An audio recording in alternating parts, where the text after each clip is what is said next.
my God, that is funny!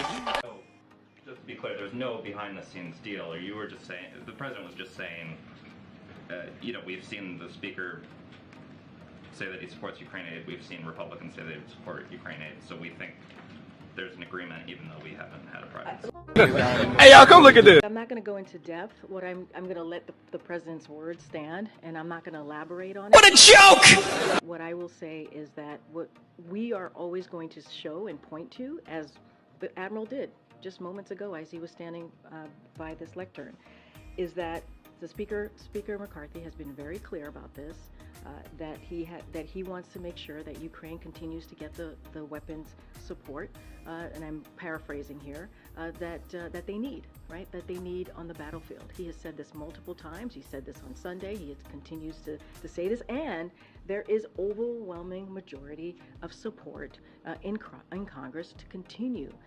that funding for Ukraine. That is where we are. That is what the president wants to see, and I speak for the president on this. He should be embarrassed. Right, making sure that we want to see that bipartisan support, and that's the agreement. That is the agreement that the speaker has made publicly, not just to, I mean, really to the Ukrainian people. Seriously? Right, that commitment that he has made to the Ukrainian people, that's what we want to see.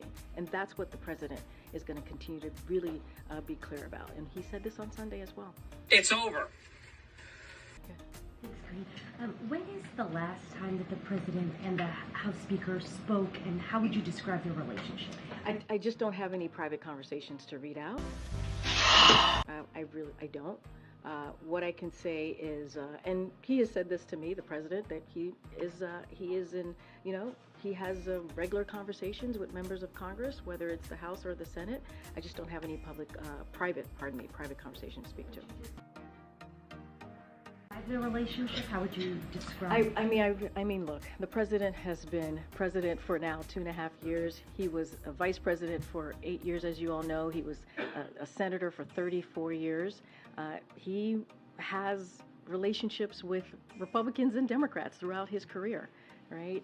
It is not unusual. It is something that the president certainly appreciates and certainly leans into the relationships that he has had. I'm just not going to I'm not going to characterize that relationship. You guys have seen him with the speaker multiple times meet, especially during the budget negotiations a couple months ago. I'm just not going to characterize it from here. It's called pandering. One unrelated question, Sure. and that is that it appears that culinary workers in Nevada are preparing to potentially go on strike. I want to get a sense what the White House's position is on that. Would the president stand with those striking workers? Would he potentially go there? I just want to get a sense of what you. I don't have anything on his schedule, but I can say what the president has said and what I have said on behalf of the president when it comes to workers and union members being allowed to strike. He supports that, right? He believes that they have the right to get that fair pay, to get the fair benefits, and to fight for that, right?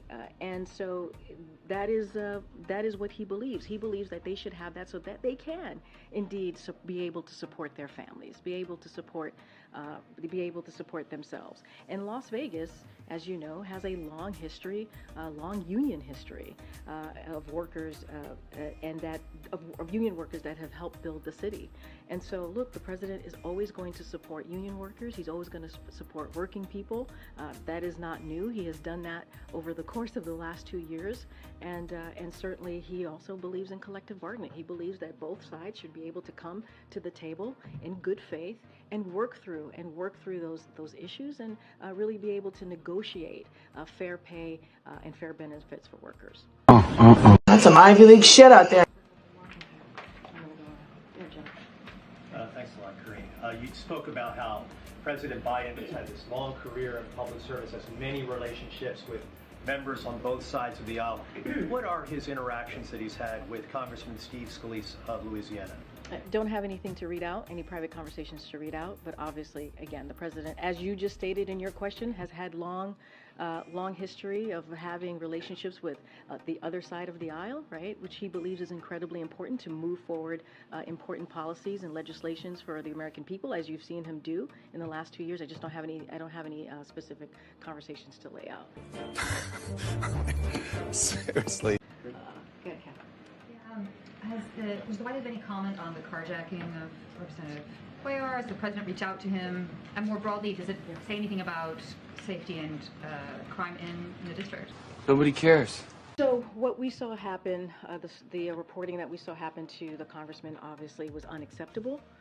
The president did have an opportunity to speak with the congressman today, and we will always continue to speak out against any sort of violence.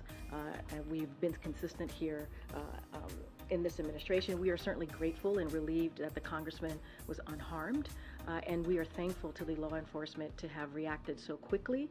And so, look, this is the president, unlike Republicans, has actually put forth billions of dollars. Oh my God. Has taken action to make sure that there are billions of dollars in his budget every year.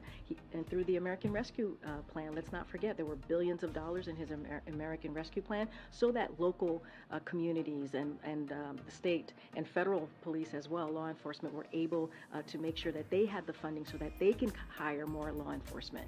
And that was incredibly important to the president so that they can make sure that their communities were safe.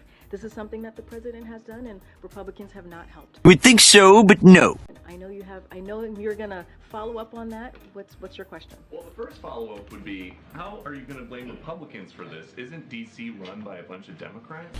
You can say that again. I'm gonna speak to what the president has done, right? The president has been very, very straightforward about what he has done to make sure that communities are safe. American Rescue Plan, not one Republican in Congress voted for it. Not one. So... There were billions of dollars in that plan, in that act, to make sure communities across the country got funding so that they can indeed hire more police officers so that they can keep their communities safe. Republicans had nothing to do with that. They were not involved in that. They decided not to vote on the American Rescue Plan. That's just a fact. Okay. So, if President Biden's policies are helping bring crime down, would he be comfortable with somebody borrowing his Corvette and parking it on the street overnight in Southeast D.C.? Just living the dream. I'm not going to get into hypotheticals. I'm just going to get into the facts about what this president has done in this presidency. One thing that somebody was asking me about bipartisanship, he was able, as it relates to guns, he was able to come together, right? We saw Democrats and Republicans come together and have the first piece of anti-gun violence prevention legislation in 30 years, and that's something that this president was able to do. If a member of Congress is not safe on the streets of the nation's capital, who is? Look, we're grateful and relieved that the congressman is unharmed.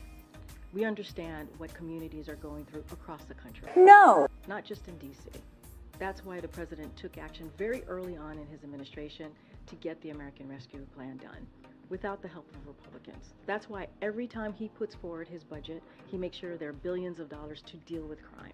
That's just a fact. All you got to look is what the president has been able to do this past 2 years. There's always going to be more work to be done, but the fact is the president has taken action. Really?